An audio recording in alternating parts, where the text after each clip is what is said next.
Sanibonani, welcome back to my channel, welcome back to Mangosuthu. Ngiyabonga kakhulu for joining. Ungakhohlwa ku-subscribe, like video, share video, ubuye usibukele nama-advert. Siyabonga kakhulu for your love and support. So guys, kule video sizokhuluma ke ngalo kuthiwa ke ubeyindodakazi kababa ke I think ubaba Mangosuthu Buthelezi, something like that. Ngiyabona ke kuma publications amaningi ukukhulunywa ukuthi akasekho emhlabeni laphana. I think what's her name, Sibuyiselwe Buthelezi, if I didn't lie. So yeah, you guys, kuthiwa akasekho emhlabeni. Asibone la kubhale khona phansi kuthiwa ke inkosi uNtuthukiyezwe Zuzifa Buthelezi kwaphinda ngene ibikelo ke izwe ibikele izwe ngokudlula ke emhlabeni kwenkosazane uSibuyiselwe Buthelezi oyindodakazi yokugcina kumntwana uMangosuthu Buthelezi kubikwa ukuthi udlule emhlabeni esibhedlela esiseKapa ngemuva ke kokuxinwa yokugula. Base beka nesithombe laphana sika daddy kwase kuba nestatement mhlambe ngizozuma la ngizama ukufunda noma ke amehlami engaboni kahle.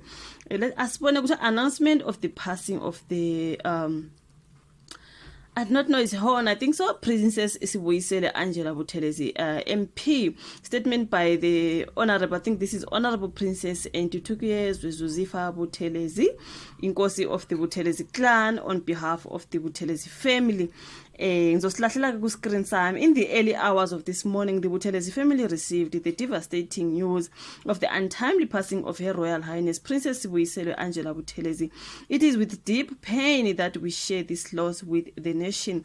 HRH Princess Angela, the youngest child of the late Umntwana Wakwapindangene Prince Mangosuthu Buthelezi and the late Udlulile Princess Irene, departed this world quite unexpectedly, and having been admitted to hospital in Cape Town a week ago. She had taken ill while in Cape Town to attend a sitting of Parliament where she served as a member of the National Assembly. Now, together with my elder sister, the Honorable Princess Phumzile Nokuphiwa Buthelezi MPL, Princess Angela and I were the last remaining children of Umntwana Wakaphindangene among 8 siblings. The loss of the Princess Angela just a year after the passing of our father is a terrible shock.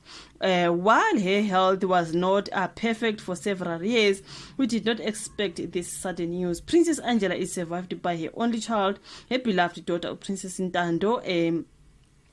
I think this is Nkeruka, who was always by her side. Our deepest sympathy is with our niece at this painful time. Details of the funeral will be shared in due course. For now, we simply share our heartache with the nation which our sister served with such dedication.